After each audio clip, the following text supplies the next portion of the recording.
అప్పుల బాధలు వెంటాడుతున్నాయా? అయితే 6 JVR వారి జాతిరత్నాలు ధరించండి. మహారాష్ట్రలో ఒక దారుణం చోటు చేసుకుంది. 11 నెలల తర్వాత ఈ దారుణ ఘటన అయితే బయటపడింది. ప్రియుడి కోసం ఒక భార్య తన భర్తను ప్రియుడితో కలిసి హతమార్చింది. ఈ ఘటన చాలా ఆలస్యంగా వెలుగులోకి వచ్చింది. అసలు ఏం జరిగింది అనంటే మహారాష్ట్రలోని నవీ ముంబైలో మనకి బలిరామ్ కుష్వాహా అలాగే సునీత అనే ఇద్దరు దంపతులు ఉన్నారు. వీళ్ళకి ఇద్దరు పిల్లలు కూడా ఉన్నారు. అయితే కొన్ని రోజుల నుంచి కూడా సునీత రాహుల్ అనే అతనితోని ఒక అక్రమ సంబంధాన్ని నడిపిస్తూ ఉంది. సో మన రిలేషన్కి మన బంధానికి భర్త అడ్డుగా ఉన్నాడని ప్రియుడు చెప్పడంతో ఎలాగైనా సరే అడ్డు తొలగించుకోవాలని ఒక ప్లాన్ వేసుకొని వీళ్ళిద్దరూ కూడా ఒకరోజు పిల్లల్ని వాళ్ళ చుట్టాలింటికి పంపించేసి ప్రియుణ్ణి పిలిపించుకొని బలిరామ్ పడుకున్న సమయంలో ఇద్దరూ కలిసి కూడా దిండు పెట్టి చంపేశారు. ఊపిరాడకుండా చేసి ముందు చంపేశారు. ఆ తర్వాత మారణాయుధాలతోని పొడిచి కూడా కంప్లీట్‌గా ఊపిరి ఆగిపోయిందా లేదా చెక్ చేసుకొని ఆ తర్వాత పార్ట్స్‌ని అక్కడ దగ్గరలోని అడవి ప్రాంతంలో పడేశారు. సో దాని తర్వాత పిల్లల్ని తీసుకొచ్చుకుంది సునీత. పిల్లల్ని తీసుకొచ్చుకొని రాహుల్ అనే అతనితోనే ఉండడం సాగించింది. బంధువులు, కుటుంబ సభ్యులందరూ కూడా అడిగితే అక్కడ స్థానికులకి కూడా బలిరామ్ ఇంట్లో నుంచి వెళ్ళిపోయాడు, ఎక్కడున్నాడో జాడ తెలీదు అని అందరినీ కూడా నమ్మించింది. అయితే 11 నెలల తర్వాత మరి ఈ ఘటన ఎలా బయటపడింది అనంటే బలిరామ సోదరుడు పోలీస్ కంప్లైంట్ ఇచ్చాడు. అది కూడా మిస్సింగ్ కేసు ఫైల్ చేశాడు.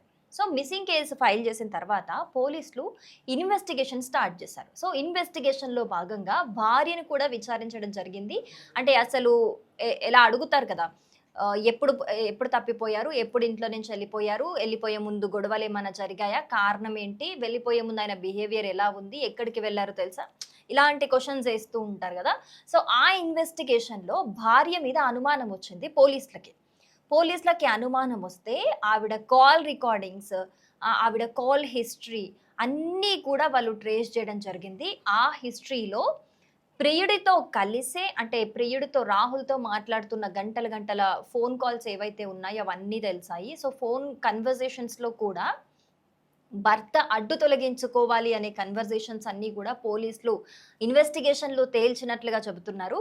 సో దాని ఆధారంగా వాళ్ళిద్దరిని పిలిపించి ఇంటరాగేట్ చేస్తే వాళ్ళిద్దరు కూడా నిజం ఒప్పుకున్నారు. అవును, మేము మా రిలేషన్ కోసమే మేము ఇలా చంపేశాము, ఇది ఇలా చేసాము అని చెప్పేసి చెప్పారనమాట. సో ఎక్కడ పడేశారు బాడీని అంటే గవ్లీదేవ్ కొండ ప్రాంతంలోనే దగ్గర అక్కడ అడవి ప్రాంతంలో పడేసినట్టుగా చెప్తున్నారు. ఇప్పుడు ప్రస్తుతం పోలీసులు ఆ పార్ట్స్ కోసం ఎక్కడ ఏం పడేశారు అని చెప్పేసి ఆ పార్ట్స్ కోసం వెతుకుతూ ఉన్నారనమాట. అసలు రోజుకి కూడా భార్యల చేతిలో హతమవుతున్న భర్తల సంఖ్య అనేది రోజుకు పెరుగుతుంది. వీటన్నిటికీ కూడా ఒక్కటే కారణం కనిపిస్తోంది, ప్రియుడి కోసం అని చెప్పేసి. అసలు ఎందుకు ఇలా చేస్తున్నారు అర్థం కాని ఒక పరిస్థితి కనిపిస్తోంది. అసలు ఈ ఘటనలు తరచూ పునరావృతం కావడానికి ఒకదాని తర్వాత ఒకటి ఎందుకు ఇలా జరుగుతున్నాయి, అసలు ఏం జరుగుతోంది ఈ భార్యలకి? ఒకవేళ ఇంకొకరు నచ్చి భర్తతోని కొన్ని సంవత్సరాలుగా ఉంటూ పిల్లల్ని కూడా కని నిన్న మొన్న వచ్చిన ప్రియుడి కోసం భర్తల్నే అడ్డు తొలగించుకోవాలని ఆలోచిస్తున్నారు భార్యలు. అసలు ఎందుకు ఇలా ఆలోచిస్తున్నారు? ఒక జీవి ప్రాణం తీసే బదులు అక్కడ డైవర్స్ అనే ఒక ఆప్షన్ ఉంది కదా. నాకు నీతో జీవించడం ఇష్టం లేదు అని చెప్తే ముందుగా గొడవలు అవుతుండొచ్చు, వెళ్ళిపోతుండొచ్చు నెమ్మదిగా. అది బెటర్ కదా. మనకి ఒకరిని చంపడానికి వచ్చే ధైర్యం కంటే నిజం చెప్పడానికి, నిజం చెప్పి ఫేస్ చేస్తూ అక్కడి నుంచి మూవ్ అయిపోయి కొత్త జీవితాన్ని స్టార్ట్ చేయడానికి ధైర్యం సరిపోదా? ఆ ధైర్యం సరిపోతుంది కదా. మనకి ఒక మనిషిని చంపడానికే ఎక్కువ ధైర్యం కావాలి. ఎందుకో ఈ రోజుల్లో చాలామంది భార్యలు కూడా క్రిమినల్ మైండ్తో ఎందుకు ఆలోచిస్తున్నారు? ఇక్కడ ఎవరైతే ఒకరిని చంపడానికి వీళ్ళు ప్రియుడి స్థానంలో ఉన్న మగాళ్ళు హెల్ప్ చేస్తున్నారో వీళ్ళకి కొంతమంది అమాయక భర్తలు బలవుతున్నారు. ఇంకొంతమంది ఏమో ప్రియుడి స్థానంలో ఉండి వాళ్ళకి హెల్ప్ చేస్తున్న వాళ్ళైనా ఆలోచించాలి కదా. ఈరోజు నా కోసం భర్తనే చంపిన ఈవిడ మైండ్ సెట్ అనేది రేపొద్దున ఇంకెవడైనా నచ్చితే నన్ను కూడా చంపకుండా ఉంటుందా అనే ఆలోచన వీళ్ళకి ఎందుకు రావట్లేదు? అది కూడా కరెక్టే కదా!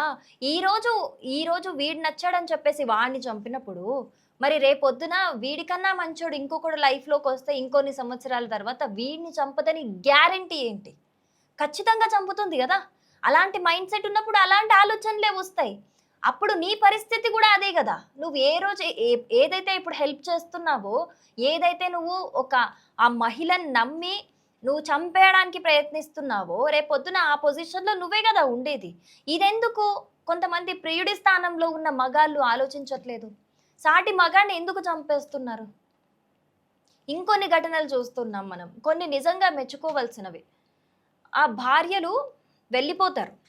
లేదు అనంటే కొంతమంది భర్తలు ప్రియుడితో భార్యని కనిపిస్తే గనక కొన్ని ఇన్‌స్టాగ్రామ్‌లో అంటే లైక్ సోషల్ మీడియాలో ఇన్‌స్టాగ్రామ్, ఫేస్‌బుక్, యూట్యూబ్ వీటిలో వైరల్ అవుతున్న వీడియోస్ మనం చూస్తున్నాము.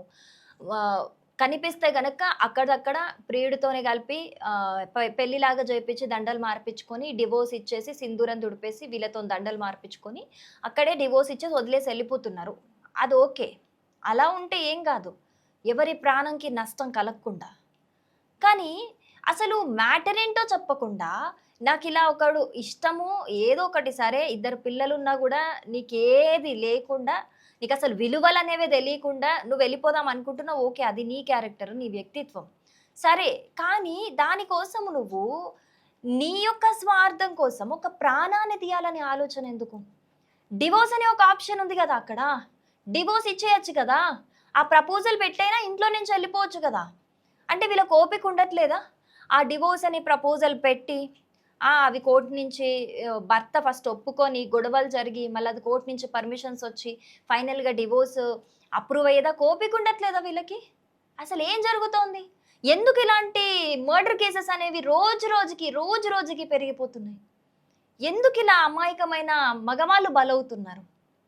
అసలు ఇలాంటి ఆడవాళ్ళకి ఎలాంటి శిక్ష పడితే ఇంకొక మహిళ ఇలా ఆలోచించకుండా ఉండడానికి భయపడుతుంది?